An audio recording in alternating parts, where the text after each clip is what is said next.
That's why I get a little Janet Jackson neck action there. Hello, everyone. Welcome to the LTG show. My name is Sean Wilburn. And I'm Jan Jackson. Hey, Janet, how you doing? I'm good. Tony Hannity's here. Hello, everyone. Thank you for joining us here today. This is the LTG show. This is the news and, well, just top podcast of the Lazy Tech Guy website. Come ahead and visit lazytechguys.com to go visit our site. We have reviews, news, and all kind of new, interesting stuff there, including reviews of hardware, games, and many, many other things. So go ahead and check out lazytechguys.com. If you'd like to get in contact with us, you can email us at comments@lazytechguys.com, or you can give us a call at area code 707-722-5299. Dude, I've been out for a month and I remember all of this stuff. This is awesome. All right, so we are also a live broadcast on the actual Google Hangout. So if you happen to be hanging out on Google one night on a Tuesday night around 11 o'clock, that is when we tend to air our show or record our shows. And if you are listening to this now, please go ahead and shoot us a question. We will do our absolute best to answer them for you and address them. All right? Now, for today's show, we have quite a few different topics to talk about. The big one, which is going to be the huge one, is the big thing happened this week, which is E3. Yep, E3, the big video game conference is happening. There's new hardware and a whole mess of new games. And the biggest thing of all is all the three big players, as well as all the other publishers, came out swinging. And it was actually a great show for gamers. And we're going to talk about games and hardware from there. But not before we talk about iOS possibly going split screen, Apple looking to improve their marketing, Google buying Skybox for $500 million, which is pretty impressive. Google's definitely still doing this little EU, what is right to be forgotten is what they called it again? Yep. They're having a way to deal with that. That might make it not so, good to be forgotten. Amazon's taken on PayPal, and Facebook has accidentally launched a competitor for Snapchat, and then pulled it immediately after. So, and then I guess we're just talking about the implications of all that. But before we get started, dude, it's been a long time. How you doing, Tony? It's been a long time. It has been way too long. Good to see you. Sean, you have a new website, and I know we usually wait till the end to plug things, but I want to just throw it out there. Sean has a new website, and yes. Yeah. The website, man. Yeah, so the website, for anyone to know, is not anything crazy. Check this out. It is SeanWilburn.com. Now, let me spell that for you, for anyone out there who can't see how my name is spelled right here on this little thing right in front of me. That's actually pretty hard to kind of point to the... That was very well done. How did you do that so quickly? See, I can't do that. There we go. Yeah, there you go. Just take a little practice. That's all it takes. See, for those who are listening, what the hell are they doing? Like, we are... Yeah, well, that's why you can watch us, too. Yeah. So then it's SEANWILB as in boy, URN.com, SeanWilburn.com. Go ahead and check it out. There's music there, and there's even a spot that has some free music there. So if you if you start digging some music. Yeah, if you do some digging, you might find something in there that you might like. So I just want to give you a heads up. So, Tony, how's everything going for you? Good, man. I mean, obviously things are starting to ramp up for the website. We're going through a few changes with LazyTechGuys.com. As of right, no one's going anywhere, but we are going to kind of kick it up a notch, Emerald style. Aside from that, family's good, work's good, and I haven't been playing any games, but there has been new technology news in my life. I had to give up my Galaxy Note 3 and go back to the Galaxy S3. Why did you do that? Well, it was because I was, for long story short, I was borrowing the Galaxy Note 3. So I'm giving that back, and I'm getting I have the S3 right now, and going from a 5.5-inch screen, or however that screen is, to a 4.7-inch screen, it feels like a toy. Like I don't know how y'all do it. It's just way too small for me now. But the other reason why I did this was because I am planning on getting the LG G3. Seeing no complications with it coming to the United States or to the carriers that I want to go to. So, but yeah, just got to save up money for that because I'm also planning on getting some Android Wear stuff that they'll be announcing next week at Google I/O. But we'll talk about that later. Awesome. By the way, S4. Oh, look at you! Well, remember my last phone was the S3. Yeah, it was destroyed, and now I am commenting on, and now I have, okay, what? Oh, sorry. Okay, so amongst many friends of ours, one of the friends that we have is the man named Ken Harrell. His name. He has a website called ebungeek.com, and he just sent something in Google that I was looking over. So this is actually a news topic, and actually, I'm just going to throw this in here real quick here before we actually hit the official topic. Did you hear about the Oh, artificial intelligence thing that happened? Pepper? Uh, what? Uh, The artificial intelligence thing that With a turning test? yeah, the Turing test. Thank you. I couldn't remember what it was called. So yeah, him and I have been going back and forth on the Turing test and how important it is, and I'm just like okay. um, and I guess Ken Harrell, who's a friend of ours, has been very, very adamant about all the stuff and makes it great. And I guess he just sent me another thing, and it says, okay, this thing sucks. And I'm like, Yeah, I got it too. yeah, so I'm gonna be. There's a lot of reading in there. I'm like, that's after the show. The thing is, if you look at that whole post, me and Cam were kind of going at it. I was kind of arguing. I was like, okay, I get that it's a big thing, but I don't quite get why it's so big in today's technology. Maybe 20 years ago, I could see it being big. Today, I'm like, it's expected. And he's like, well, maybe you do that. And we kind of got at it. So. Oh, about how the turning test, how important it is to beat the turning test? Well, just when I read about how the Turing test worked, I was like, okay. Yeah, we'll talk about that later. But I actually agree with Ken because like although that you might think that the technology that we're at right now, pretty much any AI should be able to beat it. But the fact is, No. Go ahead.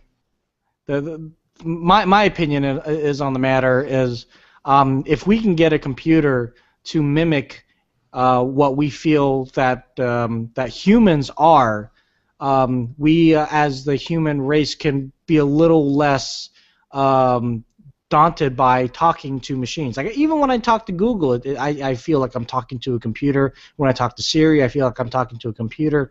If the computer can act like it acts in the movie Her with I forget what Joaquin Phoenix, I think his name is, then that is kind of the end game, at least for that kind of computer interaction.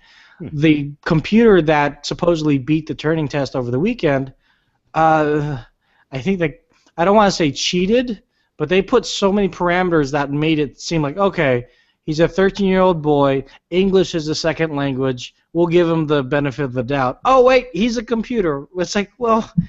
Well, here's the other thing that got me was how the test was conducted. I was like, wait, okay, so the people did so a thing just put They're up judges, sprint, yeah. and they're typing in the thing, and a response come in. They type in a response, and the response come in. And I was thinking like, well, us being humans means that we have 5 senses, and the reason why we have them is it allows us to discern what's going on. And I can think about how many times, and I guarantee everyone here who's listening and watching this, everyone here has sent a text message that has been misconstrued on the other end. Everybody has. Oh, no problem. It's me right there. What do you mean? What do you got? I'm like, no. I'm not angry. I'm not upset. Or I was trying to laugh. Or I'm upset. Or and people kind of because in text you can't really get fully the emotion. You can try to put emoticons and like exclamation points and all this stuff to try to put the emotion in the text, but it's really hard to express it. And to have a thing rely back to a 13-year-old boy, I'm thinking, okay, well, a 13-year-old kid is not going to answer any technical questions. So we say, hey, do you know what this is? I'm sorry, I want to do something else. And I'm thinking, so 33% of people got fooled by a computer when they couldn't use any of their senses except for just looking at text. 33% failed it, and that is the big thing. I'm like, you put another sense in there like voice or any other sense, it's not going to fool anybody. People are going to people have problems with the phones. Like what? No. Right, but the Turing test isn't testing how good the vocal or audio. It's about the AI. It's about the AI. I get about that. The brain. Yeah. But the way that our phones are working, how smart Siri is, and all these things are, I'm just thinking like I'm not surprised technology is there. That's what I'm saying. I'm like, yeah, I thought that would have happened 10 years ago. Yeah, I mean, I think for example, if they were to make the interaction with like things like Siri or Google Now, when you talk back to it and she has a better, more like how they're doing the whole Cortana thing, where she's the actual actress from Halo is recording every single phrase that she could possibly talk back to you. That's more along the lines of where like interactive AI is going to be. Because as smart as a brain could be, if it's gonna talk to you like a robot, you're still not gonna want to interact with it like as you would with a human. So there's still a disconnect there. But that's a totally different kind of hurdle. The first hurdle is getting the AI to act and think more like a regular human would, in the sense that they aren't reacting or answering based off of what you think it should say. It's answering based off of its own computer knowledge of what's actually happening in the world and what's actually happening now. Like if you were to ask the 13-year-old boy from Ukraine, who supposedly was this machine, like, hey, what do you think about what's going on right now?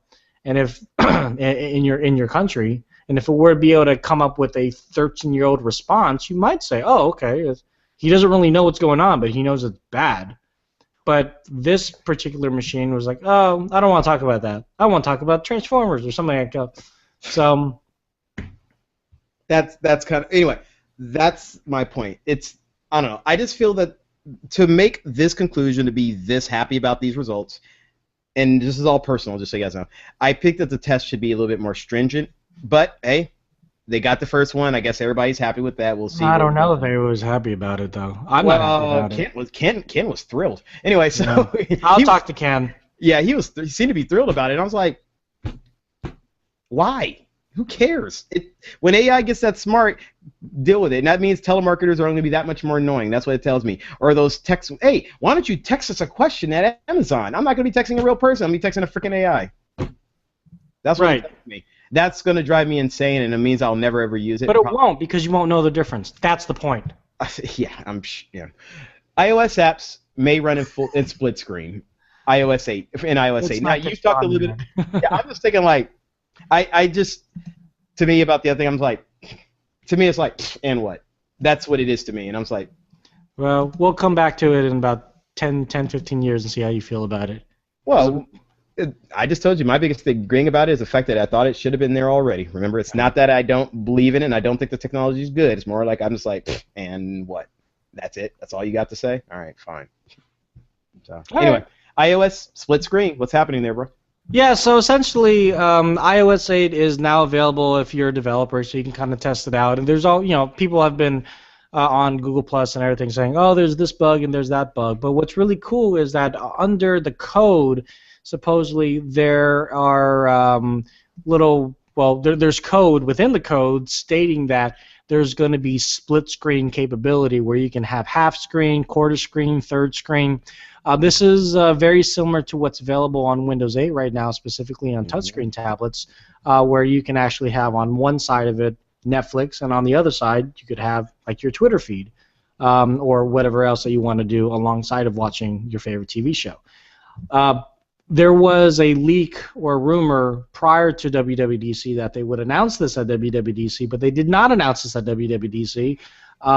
And my opinion on that was because it's not ready. And just like in Apple fashion, if it's not ready, they don't want to push it out.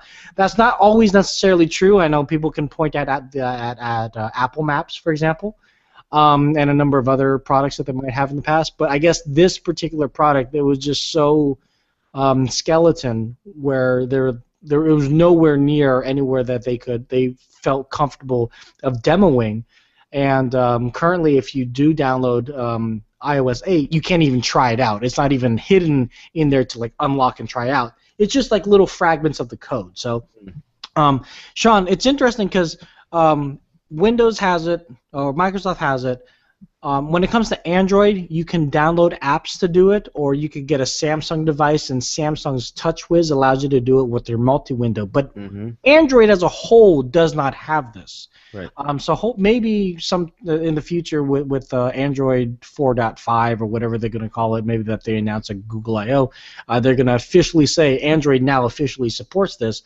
But this is Apple kind of playing catch up, but this is going to make everybody that uses iOS devices very happy, I think. I don't know if you've played around with multi-window on your Samsung devices or whatever you've had in the past, but to me it can be quite useful. Watching a YouTube video while simultaneously seeing what people say about the YouTube video on Facebook.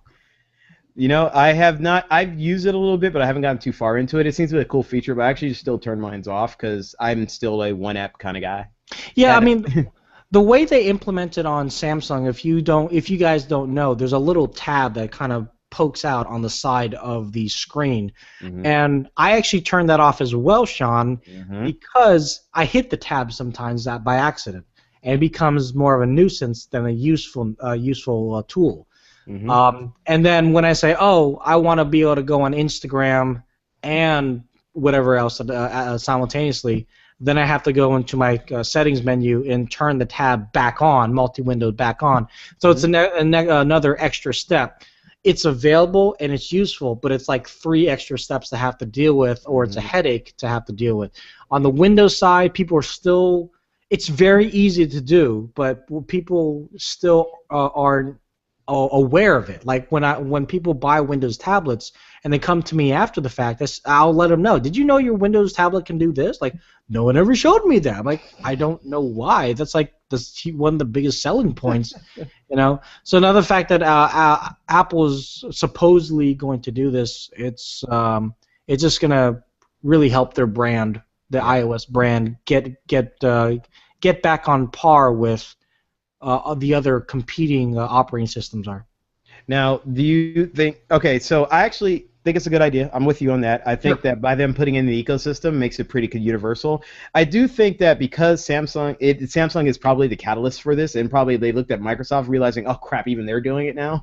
It's like, all right, we definitely have to add this. And you know what? Knowing Apple, they have to add it right, which is smart. They definitely do it right. Don't do it half-assed like a Samsung, and then you'll be okay.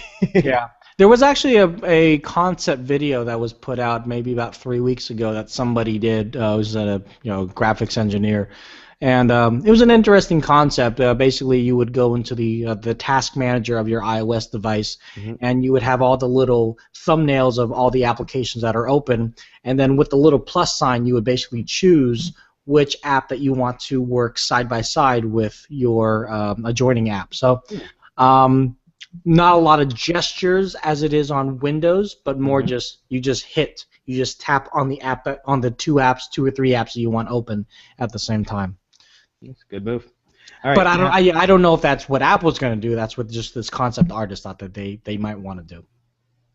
All right, well, I hope it's going to be pretty cool. I hope they implement it right when they do iOS 8. When did they say the official release is supposed to be out? They never did.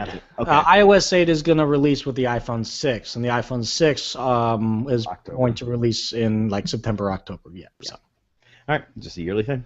Yep. All right, now when they do it, they're going to definitely focus on marketing, and the word is that they are hiring an entirely new marketing team. Now, I looked at this, and my initial reaction was, what's wrong with their marketing now? Yeah, I agree. I mean, they had Robin Williams do the voiceover for the iPad Air advertisements. Lately, they've had a lot of ads that are very emotional. If you watch them, it's like, oh wow, like this camera on this very cool smartphone can capture moments that I would never think that I want to capture. And in all reality, any smartphone can do that, but it's an iPhone. So. But they also are hyping how good the camera is because it is a great camera. Which is true. It's a great camera, yeah. And I mean, for example, everyone uses Instagram. Well, not everyone, but a lot of people use Instagram on the iPhone. The Instagram upload on the camera. Even though the camera might be like 8 megapixel or whatever it is right now, compared to a 16 megapixel camera on an Android device. For whatever reason, the upload compression on Android isn't as good as it is on iOS. So by default, you have a better camera, at least for Instagram purposes, on iOS. And so, going back to the whole marketing thing, as I mentioned to you pre-show, I think it's just Apple saying, hey, we've had some really great ads, but we're savvy people. We don't necessarily need to outsource. Why don't we just do it ourselves? We'll cut costs and we'll make it all Apple-y. And I don't know. I know Steve Jobs, according to the book and the very wonderfully acclaimed Ashton Kutcher movie, you know, he was very set on only using. I had to.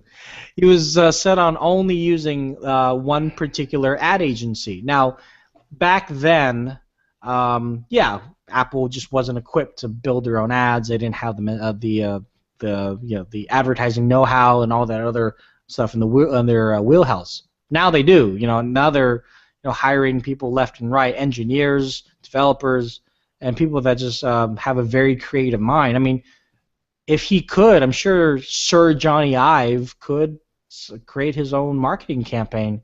I mean, when he pitches these ideas to Tim Cook, he's basically advertising to him, right? So I don't know if this is true.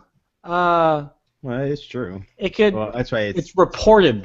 Yeah. Reported, yeah. So if this is true, it's going to be interesting to see like when the ads shift, like how the ads are like if there's a paradigm shift, if it's going to be less emotional and more geeky, like more Apple. I know Apple's not geeky; they're chic, right? Beats are chic, right? Don't laugh.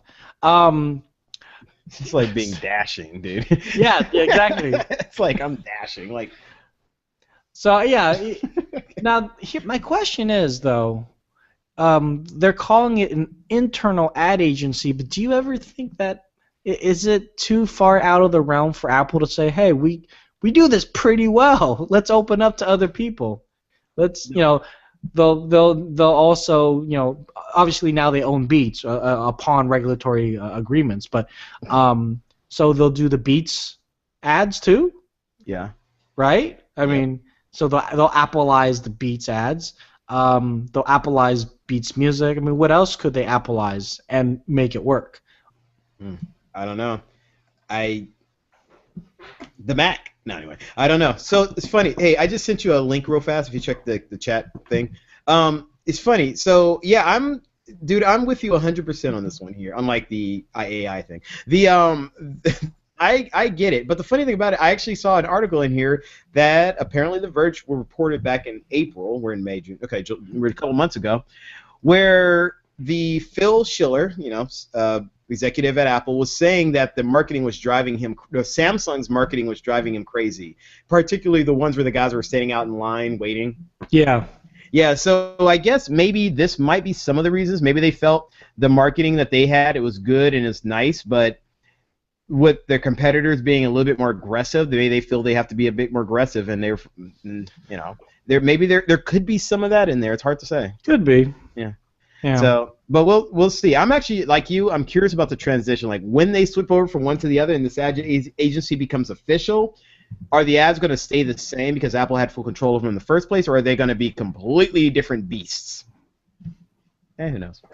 All right, Google has, okay, so for the people out in the EU, I'm sure you've heard about the right to be forgotten, and for the people in America who don't know about it, pretty much due to a ruling on their courts, it has turned out that now if you want to, you can have unrelated and, what is the other word for it, old listings of you removed from Google search engine, so that, say, if you did something in the past, you can have it removed, or if something that is not relevant to you anymore, you can have it removed off Google search things.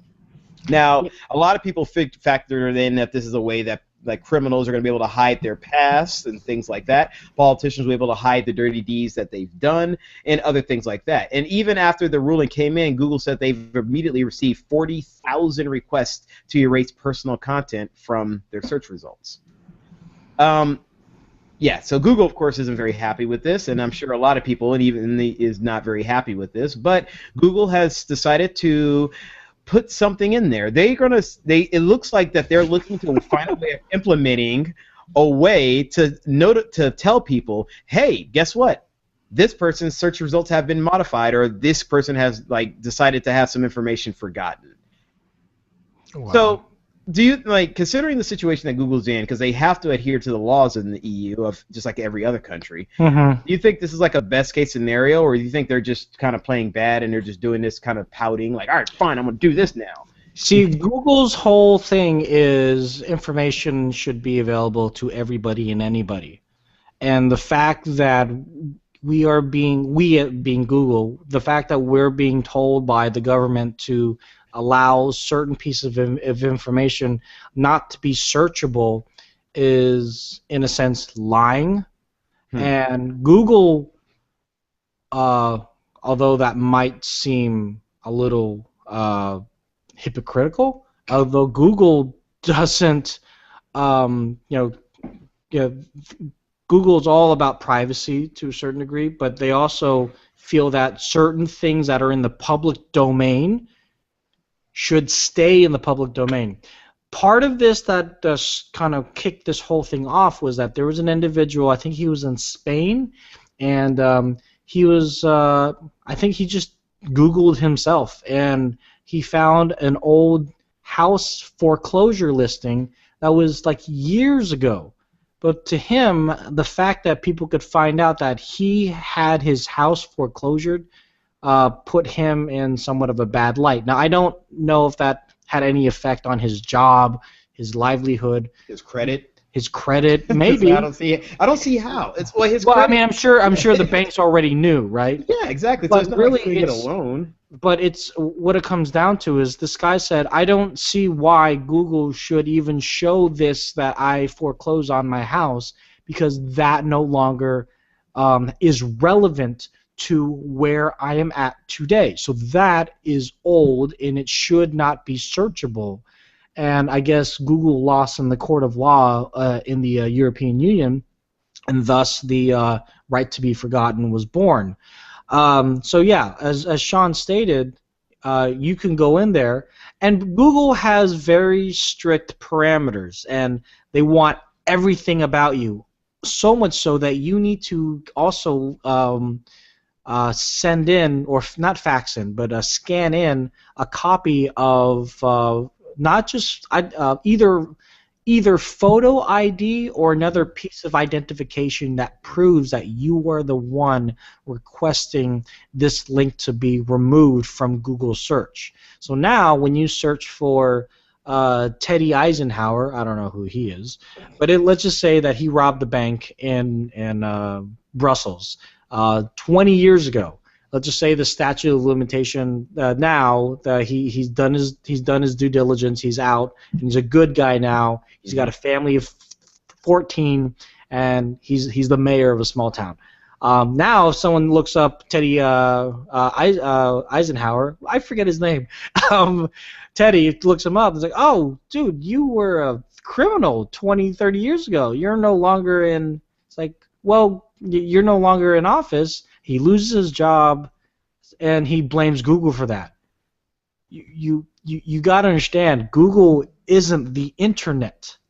Google is an intermediary. You can either stop using Google, or you need to go to the people that still host the information that Google links to. Now, I understand that the vast majority of the world, when they say, I'm going to go look up something, they're going to use Google and not DuckDuckGo, not Bing, not, they're going to go to Google.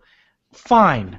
It is what it is. But I, to a certain degree, there are certain things that I think that should, if it's like it could be harmful to, like, not their health, but like psychologically harmful, or it has to do with, like, a young girl was raped and that was reported in the news, and she doesn't want that to ever come up again. I understand that. That I understand. But they don't put names a lot of times in there, except for the grown-ups. That's right, they do put names in there. Yeah. The grown-ups, they do, yeah. Right. So, I mean, that's why it would be searchable in the first place. But at the same time, I'm sure in that same article, it also says who the perpetrator was, and now the perpetrator has you kind of clean them out too. Right, but the perpetrator would still, that they wouldn't be blocked out. But so, like, this is where if Google has to bow to this law, I think what they're doing by saying, "Oh, this has been edited," is kind of a twofer. It's basically saying, "We did what you wanted us to do, but we're just letting people know that we're kind of taking a stance on, just so you know, this was edited. Mm-hmm. So I don't know, maybe maybe use another method of trying to look up this individual. On a side note, I searched my dad just for fun. Yeah. And I found an old, I don't know if you know this, but my father and my mother back in like the early 50s, late 60s. No, it was after they're married, so it had to be like late 60s. My father and my mother were involved in Scientology with L. Ron Hubbard. Okay. I looked up his name, and I found on like page 4 of Google his name and my mother's name on a Christmas program where they performed a Christmas carol on the ship that they worked on with L. Ron Hubbard. And I sent that to my dad, like, look what I found on the internet. He's like, holy crap, and you can find everything. I'm like, yeah. He didn't care. But there are so many names on that list. There are like 50 names of everybody that were involved in the play, who I'm also obviously was involved in Scientology. And now they might not want to be known that they were involved in Scientology just because of like what they feel Scientology is. That's a different discussion. But so, things like that. But here's the thing. This only blocks the search within the EU. Exactly. The second you take a flight over to the United States and type in Terry Eisenhower. Gilligan's his middle name. He got it from the TV show. Everything's back up. It's like, oh, God, it's the same guy. So, yeah. You can't cover up everything. And if they go through a VPN, they're going to find everything. So... as cold as this is, you reap what you sow. I'm sorry. That's kind of what it is. It's like, I don't want people to know I did this stuff. I'm like, well, I know, dude. I understand when it's a victim. I get that, and that thing makes perfect sense. And I'm sure Google will have no problem taking care of that. But really, like, it's just that most of the things people are going to be trying to hide stuff, and most of the stuff that you figure people are going to be trying to hide is probably stuff they don't want to affect, and some of that stuff is probably stuff that people need to know they did anyway. Yeah, I mean, that's what I worry about, and I think that's what Google is also very much worried about, thinking that a politician, for example, might take advantage of it. And, I don't want people to know that I got in this corruption charge 25 years ago. Yeah. No, I'm sorry, dude. People need to know you did that corruption charge. It needs to stay there because that is your history, and it is part of what people are hiring, I guess, you for. So I agree. We'll see how this turns out. Actually, quick question, last question. Do you think they're gonna reverse this ruling, or do you think they're gonna stick with it and go a long way? I think they're gonna have to stick with it. Think they're gonna. So I'm gonna go the opposite. I say within 2 years it'll be reversed. Let's just see what happens. Oh well, yeah. For now. Yeah, I think in 2 years they're gonna I think in 2 years this ruling is gonna get reversed because too much crap's gonna happen. But we'll see. They might stick with it and might go gung ho and be ready to go. So. Okay. All right. Let's take a quick break here. Let's go ahead and thank our sponsor, which is Audible.com. And then after that, by the way, we're going to talk about the Google's buying a Skybox, Amazon taking on PayPal, and of course E3. All right. So our sponsor is Audible.com. Audible.com is a great audiobook service. They have over 150,000 books to choose from, including bestsellers and new releases. They have features like Whisper Sync, amongst many other things that are quite outstanding, that allows you to get a great experience while you're enjoying these books. It actually allows us really to enjoy books in a new way. We have a very busy lifestyles. A lot of us commute. A lot of us like do things around the house where we don't have chance to sit back and read a book. And you know what? Audible.com is called your solution. It had, like I said, they have all the books you want to do. They're read to you, so you get to listen to them and enjoy them. And just don't stay busy and just don't stop moving. It's just, just like, don't stop believing, don't stop moving. It's great. So audibletrial.com/lazy. audibletrial.com/lazy is the URL we want you to use to sign up. You use that, you get a free book in the deal. You actually get 150. You get a free book. You get a chance to check out their service, which gives you discounts on other books. It supports us, and it's a really cool service. So audibletrial.com/lazy. Yes, Tony? I just want to mention that they updated the Kindle app. Yes. So even if you haven't installed the Audible app, if you are subscribed to Audible through our URL, which I'll put up again, You can actually. Sorry, I lost my train of thought. We got something in the Q&A. Thanks, Feeding Frenzy. If you're reading a book like War and Peace, and like I want to listen to the Audible app without having to leave the app, there's going to be a little thing at the top that says Audible. You click it, and it just starts right away at the top of the page. Just you start listening to it. Good. All right. That's all thanks to Audible.com. Oh, good. So audibletrial.com/lazy. That's the URL. Go ahead and sign up. Check it out. Enjoy it. And, well, I hope you guys all enjoy it.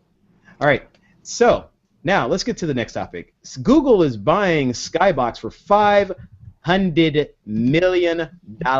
That's a half of an Instagram. And so right. forever we will always rate the cost of companies based off of the original purchase of Instagram from Facebook, because that was the craziest, most expensive app purchase we had seen up to that date. Now a billion seems like whatever. But yeah. This is pretty cool though, Sean. Yeah, well, this is going to be big. Satellites. So they bought $500 million. The company is called Skybox. I mean, and what they do is, well, their satellites help keep maps accurate with updated imagery. They map imagery from satellites. Yeah. So this means that they'll finally take my mother's house and put a house there instead of the dirt lot that's there right now. I'm kidding. Google has updated the thing. There's a house there now. So, how long did that take? No, I'm kidding. There was always a house there. Hang on a second here. So, Kristen? Well, here's the thing about Skybox too, is that there are talks that if Google does go through with it and the whole satellite-powered internet that Google's been talking about, that they would use the Skybox imaging satellite as a relay signal to help boost that to other areas as well too. So, I mean, Google announced, I think it was last week, that they're going to be spending $1 billion in satellites to, provide internet to other, what's the word, emerging markets. And so this is just another kind of possible implementation that they're going to use it, obviously, for imagery to bolster Google Maps and Google Earth and things like that. But if they can double down and use it to help provide internet service to people out in the desert, like Mojave Desert, for example, that's freaking awesome. Yeah. Drones.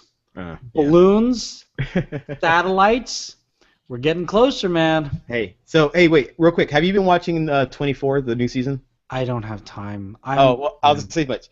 There's the big things about drones. So after watching that, I'm like, drones. I'm like, oh god, not drones. It's pretty funny. It's a great show. All I know is that it has the hot girl from Chuck, and she's also in Dexter, so I'm excited when it finally gets to my streaming service that I'll be able to watch after the fact. That's why I've seen her. Dude, you have Comcast? Yes. It's on Fox, dude. They have the I know, but I don't have time. I'm with you on that. Anyway. By the way, quick thing, Christian. I'm sorry, I'm gonna butcher your name. I always butcher that name. So Tony, say the name, please, in the Q&A. Kristen. Thank you. I agree with you 100%. Full disclosure is always the best policy. I am with you there. Thank you very much. Yes, that is kind of what me and Tony are alluding to, and it's kind of, well, it's, you reap what you sow. I don't think it could be just said better than that. That's just what it is. Yeah. And also, thank you to the comment from Feeding Frizzy. That's awesome. Thank you again. All right, so Skybox. This is big. $500 million. They're going to improve maps, other information that they're going to do, and we'll see how all this turns out, really. Yeah. So I'm excited. I'm kind of curious what they're going to do. But then Google has been buying a lot of companies lately, and it's been pretty interesting. So, all right, Amazon is now. This is interesting. Like this kind of threw me in out of left field. Amazon's looking to take on PayPal, and they're looking to take on like a payments thing. So yeah, what is it? You kind of described it pretty good before the show there, Tony. So what exactly is Amazon doing? Well, essentially, Amazon Payments is going to expand farther than it is right now. There are certain websites that you can use Amazon Payments to pay for certain goods. Like, for example, when you back a project on Kickstarter, you're actually using Amazon payments to give them the money instead of using PayPal or Google Wallet or any other method. You have to use Amazon payments. And considering Amazon has a trove of credit card numbers just waiting in the wing because everybody tends to find better deals on Amazon than they do in brick and mortar stores, then it would make sense for Amazon to go beyond just web business e-commerce. They could also go against PayPal in the form of you being able to pay your cell phone bill with Amazon payments. So, you don't necessarily have to worry about because you already trust Amazon with your credit card. So, instead of having to give your credit card number directly to Verizon or directly to Cricket Wireless, you can just say, "Oh, I'm just going to pay with Amazon." So, this is still it seems to be this is an official movement, and Amazon is actually having a press conference on June 18th. Now, that press conference is specifically geared toward their upcoming smartphone, and if you haven't yet seen, if you go to Amazon's YouTube page, the last video that they have is this kind of teaser video of all these people looking at the smartphone. I won't go into detail about it, but this move going against Amazon, or rather going against PayPal, could coincide with that. Maybe or maybe not. It could be two different things. But it'll be interesting to see who comes out as the dominant player. Because although we do trust Amazon with like buying and selling goods and things like that, for the most part, I guess we do that with PayPal with eBay, because that's kind of like its origins, if you will. But PayPal has kind of gone off on its own thing as its own payment platform, like going against Square. So I think the next thing that would be interesting to see if Amazon also does a physical kind of swiper thing that like Square and PayPal has done. Interesting. Yeah. Well, we'll see. I'm curious how this entire thing is going to turn out. It is an interesting thing. You know what? It's sort of like there's actually, because I work retail on my normal basis, and they always have these machines, and the list of companies that do these machines is literally something like 15. It's like, I know we use WorldPay at the place I work, but there is a countless amount of these machines, and you know what?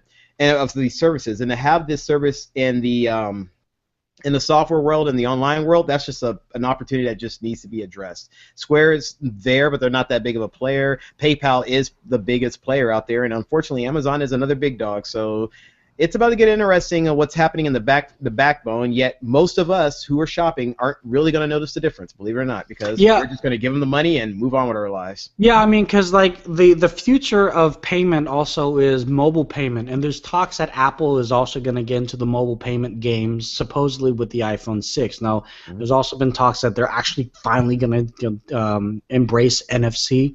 We'll see when that comes. But the fact is, if Apple, who actually does have more credit cards on file than Amazon because of iTunes, if Apple does do mobile payments, they're probably going to do it very well, as we've talked about in the past. If they're going to do it, they're going to do it right. Amazon needs to move forward with this and be able to allow their customers with the Amazon smartphone. Again, I'm trying to combine those two, saying, oh, I'm going to go into Starbucks and pay with my Amazon smartphone just by using Amazon payments with NFC. That's a possibility. It is. All right. It's going to be interesting. I'm curious more where this is going to hit. So. You never think, like 5 years ago, 3 years ago, 2 years ago, you never think that there'd be such an uproar over mobile payments. But it's like, oh, wow, this is a pretty cool, like, event horizon going on here. Well, I'll actually say this much. 2 years ago, you, me, Tony, not Tony, me, I am Rad, Tony. and all of us, you, me, Rad, Who all of am us, I? we're discussing this, and you and Tony, Rad, were pretty things like, hey, mobile payments is something big, and we knew that this was going to be big, because you knew how people were kind of looking at it saying, wait, this is an opportunity, and now we're kind of seeing it open up to people, everyone's really going after it. So we kind of, you guys kind of mentioned this, and I was like, I think I wanted more of NFC to catch on more than mobile payments, but yeah, I see what you're saying, and I'll take the credit. Take the credit. Deal with it. All right, Snapchat, dude. Snapchat is great, and I heard Facebook is going to go ahead and try to compete with Snapchat, and then realize they screwed up. Yeah, well, Facebook tried to buy them. I think it was like for $4.3 billion back in December, and Snapchat said, or maybe it was less than that. I think it was less. God, you know what? If somebody in the chat room is still there, if they can find the number of it. But yeah, they tried to buy Snapchat, and Snapchat reportedly said no. And then supposedly Google tried to buy Snapchat. They also said no. Snapchat itself updated their features to even offer live video feed, which is actually kind of cool. I saw a video of it. It's actually really, really cool when it's implemented properly. But Facebook isn't going to take it lying down. They tried their own kind of Snapchat competitor before called Facebook Poke, and as I explained to Sean pre-show, I think it was an iOS only app that essentially was the same thing. You would send messages to somebody else, and the message therein would self-destruct, so you could not be caught with messages being sent between you and the other individual. The joke is, and it's not a joke for everybody, it's a sexting app, and yes, that is a word. Go look it up. Thank you, Oxford. Just like selfie. And now, so Facebook came out with their own competitor called Slingshot, but we'll put came out as under quotes because they launched it a little bit too early, and the official statement from Facebook is, earlier today we accidentally released a version of Slingshot, a new app that we're working on. With Slingshot, you'll be able to share everyday moments with lots of people at once. It'll be ready soon, and we're excited for you to try it out. For those individuals that were actually able to test it out and to give it a go, we actually got some, I would say, screenshots. So here's a screenshot of, so you can write text and draw on pictures, which is kind of unique to this. You can swipe through, so it's a little bit more gesture based. And there's the Slingshot. You could sling it up, a picture slinged up vertically across your phone screen. And assumingly, because it is a competitor to Slingshot, your message and picture and video would self-destruct on your end, wherein that on Facebook's side, on their servers, they'll still have it, so don't think that your stuff is completely gone forever. But It's like, yes, that's what I was thinking. well, I mean, people thought that was with Snapchat, and then when it came out that Snapchat actually does save your stuff on their server temporarily or for however long it is, people were actually surprised. And I'm sitting here like, why are you surprised? Like, how do you think this stuff works? You think it's magic? They have to store it. Fairy dust. So Sean and I are not the demographic. I am happily married with 2 kids and a dog. And that's the reason why you won't send secret messages to random I people have no that you don't reason know. to send a message that's going to self-destruct. I'm not saying anything that I think is nefarious or that it's secretive. I'll tell you this, actually. The one time that this would have been useful is when I was actually planning my wife's surprise birthday party. Because, long story short, I deleted every conversation that I had with her friend that was helping me plan the birthday party. Right. But I didn't delete a message that I sent to VJ asking him if he's coming to her birthday party. And she picked up my phone, and she was just kind of like flipping through messages, just kind of whatever, And she saw the message. I was talking to VJ about a bunch of things. It was about that, Spider-Man, Lazy Tech Guys, and I just didn't think about deleting it. And then she saw it, and it ruined the whole surprise part of it. But that would be the only time in my particular lifestyle. Yeah, thanks, Sean. You deserve it. That's the only time in my particular lifestyle that an application like Snapchat or Poke or Slingshot would have been useful. I do know other people use it in other countries, specifically like Turkey, for example, where if they're caught saying anything against the government, they'd be thrown in jail. It's like, well, now we finally have an app where we can speak our mind, and not have to worry about being thrown in jail, because at least from the person like the police who caught me, they look at my phone, but they're not going to see anything because it's all deleted. It's like, yeah, so, okay, this person's just talking about the weather and looking up the new Star Wars 7 stuff. I was like, yeah, that's it. So, I wonder if you can get a subpoena for, like, old threads. I'm sure that's the real reason why they're holding on to a lot of that data. So, do you think this is going to be a big hit, or do you think there's going to be another poke?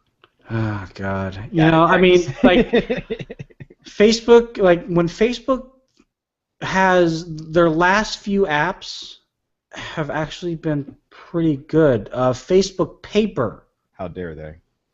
is actually a really nice app on iOS. It's a news feed app integrated in with your existing Facebook feed. So it's a news reader app as well as a news feed app, and it's really, really well done. Now, I don't know how many people are still actually using it, but when it was launched, after a few weeks of using it, people were still fairly happy with it. So I mean, the design team that Facebook now has, I think they're doing something right, but with an app like Snapchat that has revolutionized this kind of mentality where you can kind of send a self-destruct message, I think those people have already left. Like, they're on Snapchat. Mm-hmm. And that's the issue that I have with messaging apps. Like, when people are already on certain messaging apps, they're going to be on that messaging app. It's very difficult to tell somebody, hey, stop using WhatsApp. Let's go to this app. Or you can download WhatsApp, Snapchat, Slingshot, everything else, everything that you can think of, but it's for the average user, they don't want that. For you and me, Sean, that's fine. I have multiple apps that do the exact same thing just because I just want to try them out. But the everyday person, they just want things simple and easy. And if they've found Snapchat that works for them, then that's all they're gonna do. Kristen Drysdale, you mentioned that if you found that your boyfriend had Snapchat, you'd seriously consider his intentions. I agree with that. I mean, it's the same thing. Like, I have, if there's nothing to hide, then why do you have that? There's no other reason. Like, for example, if you were to download the dating app Tinder just for fun, why? Why would you even put yourself in that predicament? And also, finally, to answer your question, is Paper related to Paper.le? I don't believe so. I think Paper.li is something completely different. If you look up Facebook Paper on your iOS device or just Bing it, yeah, I'm supporting Bing. If you go and Bing it, then you'll see it. Yeah. Unless you're if you're in the EU, don't Google it, just Bing it. Yeah, don't Google it, just Bing it. That's gonna increase Bing search. Yeah, there you go. Maybe Microsoft is secretly in charge of what's happening in the EU. Create your online newspapers in minutes. That's what the Paper LI is. I'm looking at it right now. Interesting. Yeah. It's a WordPress site, though. I can tell you that much. The design, I know it. So it's not the same, but it's not the same. Awesome. All right. So before we leave. E3. Before we leave, yeah. Well, so we got quite a bit of stuff to talk about now. Just for you people, E3. So quick game. See me. I'm gonna take and put my nerd hat on real quick. Can I just do there this? There we go. Nerd hat. Oh, sorry. No, let's do this with Ether. You see? Ether. Yeah, is that your gang sign? That's my gang sign. But I don't think it will get me in trouble, will it? No. I don't know. Well, you better not. So E3 is the big gaming convention. It's a huge deal because The Verge, Boy Genius Reports, Engadget, Ars Technica, everybody's been reporting on this hugely in the last 2 days. I mean, this is pretty much a good portion of what the first talk is going on. So this kicks off the summer, man. That's right. And it kicks off, and it also gives us an idea of what entertainment options. Yeah. in parentheses, that they're going to have for the Christmas season for maybe this Christmas season or in the next 12 months. Now, when it comes to E3, there's a lot of games that announced, and there's no way I'm ever going to get into all of them. And I would say that if you're definitely into it, you can just go to any gaming site or anything like that, and you'll get all the information you ever want to know. My biggest thing I always like to talk about right off the bat is hardware, because hardware definitely is something that we talk about here all the time. And there was definitely a piece of hardware that I want to bring up, because in the case for what we were talking about, you and Tony, we were talking about possible Christmas gifts. We were talking about things on those lines of possibilities and just different things happening. So, hardware. The main piece of hardware that was announced at E3 was announced by Sony, and it was the PlayStation TV. Now, we talked about this. It's called Vita TV. Exactly. We talked about this already, called the Vita TV. Yes. Extensively. This is essentially the PlayStation Vita, is a gaming thing, a console for your TV. You guys talked about on the Lords of Gaming podcast. I don't think you and I have talked about it. Maybe, I don't know. But this is $100 for this device. And essentially what it is, it's like a Netflix box. It's like a different kind of box that you find many type of standalone. Set-top box. Roku. Yeah, set-top. It's a set-top box, but I've been out of it so long I forgot set-top was the word. No problem. It's a set-top box, but if you have a PS4, it also streams certain games. It is essentially it's a gaming console. It's a set-top box with a focus on gaming, but the key to it is the fact that it works as an extension of a PS4. So if you happen to be one of those PS4 owners, and there's I think 7 million of them right now, just a few. Yeah, you can buy a PS4, put it in one room, grab this box, put this in your secondary room, and when someone is using the first one, you can literally go to the second one and access it and play the games remotely while the main person while someone else is using the first TV for something different. Now, go on. I was just gonna ask: Are there any limitations? Like, are you still able to get all the achievements? Are you able to do the 2-player in the second room? Are you? Yes, you can. Okay. Yeah, so, it's essentially like taking the screen and putting it over somewhere else. Essentially. So, okay. Does it make the PS4 run any hotter, slower? Does it start to ooze cheese when maybe two people are maybe a little cheese? Maybe a little cheese. So you can't play Can you play the same game on the two devices simultaneously? Only if the games allow it. Only if the game's allowed. Okay. So the answer is some games. Yes, as you can tell, I didn't watch the Sony event. It was a little later in the day for me. So they didn't put this in the Sony event. They didn't announce these details you're asking me. I just happen to remember these from. Oh well, great. This is why I'm asking the expert. So, but what kind of cheese comes? I was gonna say I was thinking Parmesan. Actually. Okay, that's good. I had pizza today for lunch. So what do you expect? I had bagel bites, similar. Really? So. Yeah. Actually, my pizza was not really a pizza. It was a meatball sandwich. It was essentially a pizza like that. That's how they do it. So it's like a meatball sandwich. I'm like, please don't turn this podcast off. We're gonna go back. Okay, so E3. So that was like the one hardware announcement. That was the one hardware announcement. They did kind of touch on the Project Morpheus for like a minute. Real quick, let's go back. I want to go back real quick. Another thing about the PlayStation TV is the fact that like the hardware box, it does all the set tops, it does the gaming PS4 and a thing, but it also is going to be compatible with their PlayStation Now thing, which is their way of streaming games. So imagine Netflix for streaming. It's that kind of idea. Well, that's what Gaikai was, right? It was cloud-based, and they bought Gaikai like 2 years ago, like a week after you guys left E3. They're like, hey, we like you guys. Yeah. Come over here. There's so many things about that. I was just kind of shocked. Anyway, I'll tell you behind the scenes. Me and Rad were talking about that. But essentially, what this means is they're developing a box that's going to be $100 this Christmas that will allow someone to essentially play PS3 games, remote play distantly PS4 games, play PS1 games and PS2 games for $100. Plus, they're also the annual was it $60 a year? Well, that's if you're they don't the cost of the games. Well, there's no subscription to get online on this thing. That's good. That they're not doing that. Believe it or not. Well, no. I think what I'm trying to ask is PlayStation Plus. Like in order to take full advantage of like the free game downloads and everything. Yes, you would want to have that. Now. If I were to purchase the PlayStation TV by itself for $100 or $140, which comes with the controller, the memory card, and the game. Which, like you said, is a perfect gift for any kid. Just whatever. Just buy that, good to go. You're up and running. The only other thing you have to buy is a TV, and most houses these days have at least 2 TVs. You know. Go on. I actually forget my point, but can you? So did they mention how much PlayStation Now is going to be? So they did talk about, and that's another thing which I forgot to put in the notes, but that's another thing that they did that they want to brush on. So that's going to be essentially a rental service. So you know how we have video game rentals right now? We used to have Blockbuster and things like that.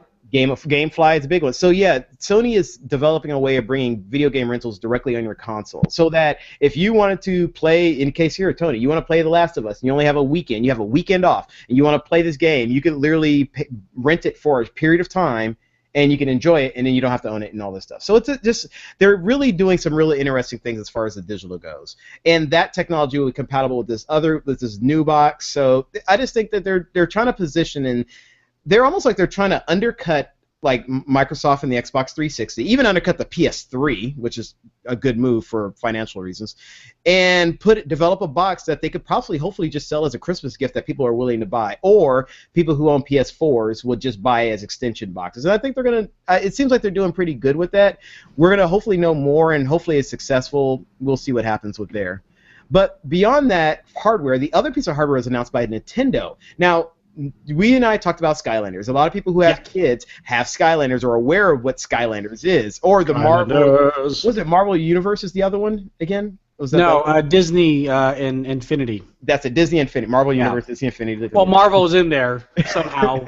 They'll get in there as well as Star Wars. So you know. So Nintendo is doing that, and they're doing that with their own characters, and they're calling it a Mio. MII for the Me. So they're calling it a Mio. They're gonna sell figures. They're gonna put it with their Wii U gamepad and all that. And it seems like an idea. Can't say it's good, but it's an idea. Yeah, I mean the Disney Infinity thing is still selling. I don't know how well Skylanders is doing right now, but the Disney Infinity thing is still selling. And the thing is, like, if you have the characters that the kids want to be or they want to play with and interact, like Luigi with Link, or Zelda with Yoshi, for example. I'm sure. Have they done that? I don't know. Or any other character in the Nintendo universe. This would be the game that lets you do that legally, right? Mm-hmm. So, and also you have the physical figurines, which kids want to collect stuff, and or adults do too. So, if you're into that sort of thing, VJ. Yeah, if you're into that sort of thing, then this is definitely going to be in your wheelhouse. Yeah. It's just interesting how like Nintendo continues to be so exclusive to their stuff. Well, I will say this much: Nintendo was smart enough, and this is actually the overall theme. So I'm not going to get into the whole thing. I'm just going to pull up a couple bullet points here. But then the overall thing was still about games, and I will say that Nintendo showed off a couple really interesting games. They showed off a new Smash Brothers that did pretty good, sure. Star Fox and a new Zelda, and I've been hearing a lot of hype behind that. Microsoft, I'm talking about Microsoft, they announced a whole bunch of new games. One of my personal favorites was like Forza Horizon 2. That's just a really cool driving game where you get to drive around the countryside and run through fences. Pretty cool idea. They also announced some other things like Project Spark, which is a great all-ages game, which is a way of being able to create little levels and little games and sharing them with other people. And they did really good stuff there. Yeah, it's actually basically like the Microsoft version of Little Big Planet. Yep. Which is really cool because it's not it's not a flat kind of like side scroller world, which I have no problem with Little Big Planet. I love Little Big Planet, but it's more of like a 3D kind of interactive world that not only works on your console but also your Windows 8 machine. So I have the beta for that. I haven't done anything with it. I have the beta, so I'm cool because I can say I have the beta.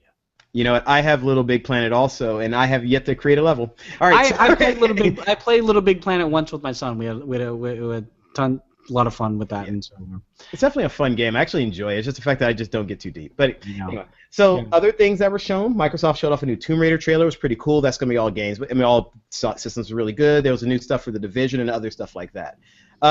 Oh yeah, and I guess their big one that people got is this thing called Sunset Overdrive. It's this really colorful game, a lot of fun shooting, a lot of things from the Insomnia guys. Very infamous, but at the same time looks like a very more fun version of it. So well, you can't forget they're also called Master Chief Halo. They're revamping all the Halos. So on one disc you have all the 100+ multiplayer maps. Yeah. Halo 5 Guardians is going to come out in alpha or beta in like December, so it's coming out in 2015. Crackdown, the revamp on that one. They're not revamping the new game entirely. Well, I mean not revamp, but yeah, they're like continuing the series. The series. Thank you. And Fable Legends is another good one. Nothing on Kinect. There was like Dance Central with Fantasia, but they were just games. Well, like, they had to. They dropped off. But they listened. That's my point. Like. You say what you want with Steven Elop. I don't even know if he was on stage or anything like that. No. But essentially he's the head of Xbox since he's hardware, in Microsoft today, or I guess yesterday, was the first time that they offered the Xbox One without the Kinect. So they were like, okay, you guys don't want the Kinect? We're not really going to talk about it. We're going to talk about all these different games, and I think they did a really good job at that, kind of honing it in. But I think Sony did kind of steal the show with the PlayStation TV. I mean, I got to hand it to them. That's one heck of a deal, financially, and what it can do. For the same price as an Amazon or the Amazon TV or the Fire TV, whatever they call it, and the Apple TV. All the Apple TV, this does all of that, and plus it's like a real gaming console. I mean, can you say goodbye, Ouya? I mean, Ouya's dead. Ouya, I know it's been dead, but I do want to go. I do want to double back. Kirsten had a question on Little Big Planet. Yes, they are announcing. They did announce Little Big Planet 3. Here, so let me talk about Little Big Planet. But first, I'm going to bring up Legends and how to go into it. So they mentioned Fable Legends. Fable Legends has a 4-player co-op mode. It's really, really cool, and they have an ability for another person to grab a tablet and play the enemy and fight back. So imagine you can sit there, you could be playing the game, and all of a sudden random enemies show up because someone else in, Arizona, you never know, could be looking and screwing with your game and making it harder for you. So it's a pretty cool idea. Little Big Planet 4 has a 4-player mode. They added 4 players. They added 3 new characters. I don't know their names, but it's pretty interesting how all 4 characters Huey, Louie, and Dewey. No, they're all different. Like one is a bird that flies around the screen that can pick up characters and pick up objects. One, of course, is Sackboy. One is a character that can jump off walls. And the last one is a character that I'm trying to remember. It was a big character that got really big, and then you could shrink it, and it could get really small. So the idea was they had puzzles where you had weight puzzles. So you'd have to have the big one get on the puzzle and then get big, knock the puzzle down. The other one had to pick him up and put. And they had all these interesting puzzles to get away from point to point. It was. I was looking at this thinking like, that looks like a blast and like oh my god, it's like I can see myself yelling, Tony, no, grab that one, no, not there, it's just like that kind of just funny. Yeah, they talked about a lot of interactivity and multiplayer capability with the game, so that's really cool. It looked a lot of fun. I'll say the game looked like a lot of fun, and it comes out this year, which is a surprise, and I think it's a PS4 only game. I don't think it's coming out for PS3, but I'd have to look into it. Yeah, I do want to really quick touch on Project Morpheus, although they didn't really go into it at all, no, but if you go and check out the Jimmy Fallon, The Tonight Show, he actually had Joshua Topolsky from The Verge demonstrate Project Morpheus with Channing Tatum, and they were kind of showing off how Project Morpheus would work with the PS Move controllers and everything. They're not the greatest example of demoing because they didn't do very well at all. But it was very comical. It was 5-year-olds. It was hilarious. It was hilarious because Josh is obviously very used to talking to nerds and tech heads. And then you got Jimmy, who's a comedian, and I guess Channing Tatum's a comedian to his own right to a certain degree. And they're just like, wait, what? I don't I don't get this. What's going on here? No. No. Fallon had the greatest thing. All he did was, as soon as you turned his back, he was already in there, and all he did was punching and punching and punching and. Am I punching Tatum? Am I punching? That's not Channing. That's not Channing. But at the same time, for the fact that demo held up to that was meant to me. It was like, if it held up to someone doing that without trying it and just being a complete idiot and like a 5-year-old, right, and having no problems at all, I'm like. Okay, looks like you guys got some pretty good hardware there. No, I loved it how Josh's like, no, you don't have your hands yet. He's like, I've got my hands right here. What are you talking about? So if you have no idea what we're talking about, just go look it up on YouTube. It's a lot of fun. So, other games that were announced. I'm just going to run through some. Uncharted 4 was announced. The Order, Uncharted 4 looked amazing. You forgot Star Fox, dude. Oh no, Star Batman. Nintendo's lower my list. Batman Arkham Knight. Did you see the Batman footage? Did you see the Batmobile? Yeah, if you haven't checked that one out, everyone, check that out. Amazing. The Last of Us remastered. They showed a new Metal Gear Solid 5 trailer. They announced that Grim Fandango, they're going to be redoing all those. A new Infamous Last Light. Nintendo, like I said, a new Smash Brothers, a new Star Fox, the new Zelda game. They announced all of that. You can definitely look up the trailers. And then last one, a couple of Microsoft. Oh, greatest, funniest thing, I think the whole show, Dead Rising DLC, Street Fighter. If you have not seen that trailer, watch that trailer. That is beyond comical in a game that's very serious. To put that in there, it just had me just like I would buy that. I would hands down buy that just for the stupidness of how silly that giving is. So I guess Electronic Arts also they got the license for UFC, which I didn't know. I thought they only had their own MMA game, but they actually are doing UFC now. Yeah, with Bruce Lee? Huh? With Bruce Lee? What? It's the worst idea. I'm sorry. It's just like to the Lee family. Like, why did you agree to this? Like, it's just really bad. Like, you should do its own Bruce Lee video game, not put him in with the UFC. Like, I get it, but just really bad implementation. You should not be happy with the end result. I hope that's not the end result of how Bruce Lee's going to look, because it just doesn't look good.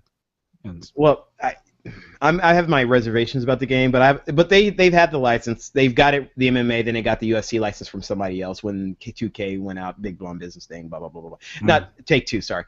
But also, two other last games I just want to mention real fast. Assassin's Creed Unity, 4-player Assassin's Creed. 4-player Assassin's Creed. So here's the deal. I think Assassin's Creed is a very boring game. I don't like the game at all. I do too. But that 4-player mode looked absolutely fun to play. That looked a lot of fun. Yeah. But I'm still not playing that game. Although there's going to be times where the four of you are on horseback riding to the next town for 10 minutes. It's like, so what's going on? I could do that in Red Dead Redemption. How's it going? I know. And how boring was that? I just shoot. You know what? Pop. Anyway. All right. Rainbow Six: The Siege. That was another game. Finally, it's back. So, are you a big Rainbow Six guy? See, that's the thing. Like, I'm not a huge Rainbow Six fan, but I just wanted a new Tom Clancy game, just because I'm like, there's no reason there not to be one. There's all this, Ryan. There's that, there's all this, that movie that guy Chris Pine was in. So I was like, Tom Clancy is still relevant. Mm-hmm. We have all this new technology, all this AI, these new captures, and all this new textures to make Tom Clancy games much better than they've been before. Where is it? Here it is. It's like, oh, thank you. And I know there's a bunch of Rainbow Six fans out there that are just been clamoring for this. So speaking of Tom Clancy, quick side note. Oh yeah. Anyway, I was watching Patriot Games and Clear and Present Danger just the other day. Oh god, so great movies. Just fantastic movies. Very good. Good job, Tom Clancy. Good job. Good job, Harrison Ford. Yeah, Harrison Ford. Harrison Ford. Good job, Han Solo. Yeah. Rainbow Six: The Siege. So that was another really cool game. That's the Tom Clancy game. They showed it at the Ubisoft. If you hadn't had a chance to check that out, they have a 6-minute demo. It is definitely check it out. Now, overall, E3 was a fantastic E3. It was great because they showed off a lot. What more they got? No, I mean, they're not. Yeah, it's not done yet. It's so not done yet. This is only today was day one. I mean, yesterday was just like a few of the kind of the quick press events, just like people do at CES. But today was day one. Tomorrow's like I don't know what else might happen. There might be some other. Well, we were there. Things we were there a couple years ago. Remember? We were there a couple Yeah. weeks ago. So what I find is day 1's the announcements. Day 2, 3, and 4 are the chances where you get to try out the announcements. Sure, but I'm sure like today, later on today, they announced that the founder of Naughty Dog is going to be working with Oculus, and Yeah, that's Jeff- crazy. Ruben. That's going to be good. Yeah. Well, I mean, I hope it's going to be good. I mean, just name dropping wise, that's pretty cool. I mean, you dropped it like a fart side, dude. it did. You remember that song, right? Yeah. Thank you. Dude, you know what? That makes you cooler, the fact that you know that song. Yeah, but It's a great song. yeah. Anyway, E3 was great. They're gonna do more. If they do any more announcements, we'll definitely mention them for our next show. Overall, if you haven't had a chance to keep up, definitely look at all these games. They had a lot of great games. Destiny was also shown amongst many others. So definitely check them out. Look into it. You'll find some good stuff. And Halo TV show miniseries coming out. I mean, we knew that, but they just made it official. So. No, I have not read any of his books yet because I don't read. But we have Audible.com, so if you haven't read any of the books and you don't have time to read any of the books, then you can listen to the books. You know what? That's audibletrial.com/lazy. No, I'm gonna go look right now. No, that's a great idea. Let me look right now. I'm actually start shopping. You know what? I'm gonna go shopping. I'm gonna go shopping for some books right now, and I am an Audible member, so I can definitely do that. So that's actually good. Anyway, all right, cool, dude. Yep. Tony, welcome back. I'm happy to be back. No, you welcome back. I did the show with Rad last week, and it was like weird because I had to open up like, "Hi, I'm not Rad. I'm not Sean. I'm Tony. How's it going?" I'm totally out of sync with this, but yeah, cool, man. All right. Well, for me, it's great to be back. So, Tony, if anyone wants to find you, thank you everyone for joining us and the folks who have been commenting on hanging out, Kristen. Thank you for hanging out with us, and also thank you for sharing us and doing all that with the hashtag. Kristen, that was thank awesome. you so much. Yeah, I definitely saw that, and I was just smiling deep inside. My heart was. You didn't see it on camera. My heart was like this. Fuzzy. It was weird. I went Grinch heart. Went to really small to a little bit bigger. I was like, oh. Your Grinch heart broke the X-ray. Yes, it is. Yeah. So see, she's awesome. Anyway, So thank you again for joining us. Let's start off with giving you. Oh, Tony, if anyone wants to contact you directly or send you anything, how would they do so? Like Twitter or something, or what? Twitter's actually been my secondary go-to these days. So if you hit me up on Twitter, LTG Tony, I'm getting a lot more active on there, as well as Google Plus. So if you have any tech-related questions, or if you just want to, talk about other interests I'm in. I also part of obviously Windows groups. I'm part of Android communities. I'm part of Star Wars communities, Doctor Who communities. I'm a big freaking nerd. But hit me up there and hopefully we can chat. I was gonna try and get in an Eminem reference, but I just realized that would make me less cool if I got it. So Far Side is all you need to go to. Man. Yeah, we'll just leave it at that. But or you can just go to about.me/tninja3000. Hey, Bruce, thank you very much for commenting. Awesome. What about you, Sean? How can people find you and all your awesome music and all your awesome projects that's going on? One way, you could easily just look me up, SeanWilburn.com. If you're watching, you can see my spelling, SeanWilburn.com. You can also hit me up. I actually do most of my communications via Google+. So if you just find me on Google+, which this is I'm using this ID right now, shoot me any tech-related questions to say what's up. I will absolutely try to answer and do that. Given that I did lose an email from a comment from someone sent me, so I am sorry. The one person did shoot me a letter, and I lost the email. I apologize. So I do respond, that one person who did fall through the cracks, I apologize. And I do know you fell through the cracks. And I've actually dug pretty deep in my emails trying to find it, and I could not find it. I'm sorry. I might have deleted it by accident in a bulk email delete. So anyway, Sean, you can find me on Google+. I also have a Twitter account, it's LTG Sean, but use that so much. Other than that, check out some of my music if you can. It's on iTunes, Google Play, and there's actually, by the way, a new album's coming out. I should have a release date next week about when it's a going to new come album out. already? Yeah, dude. Dude, I have a lot of music that I've recorded over the years, and I'm not one of those guys who wants to release an album and market it and do all that crap. I'm not one of those guys. I just want to get as much of my music out there and share it with as many people. So my goal is every year get another CD out of about 10 to 12 songs, and my next one is done. I'm already plotting my next CD after that, believe it or not. So if you have a chance, check it out, iTunes and all that. And now, contact information for the show. Comments at lazytechguys.com is our email. Use that to email us. You can actually also call us at area code 707-722-5299. That is a group email. We'll all get that message. You can find us on many different social networks, including Google+, Twitter, and Facebook if you look up Lazy Tech Guys. And our YouTube account is Lazy Tech TV. It's a little bit different, but you know what? I'm sure you guys will find it just fine. Now, our sponsor is Audible. So go to audibletrial.com/lazy, sign up, get a free book, get discounts on other books, and just really enjoy quite an awesome service where you can enjoy all your Tom Clancy in the world, as well as many other great authors. Awesome. So, Tony, once again, thank you. Everyone, thank you for joining us. We'll be back next week with some more tech news, tech fun, and all that kind of good stuff. See you later. We're out. Have a great day.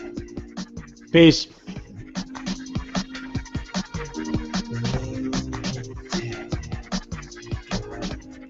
Bye, everybody.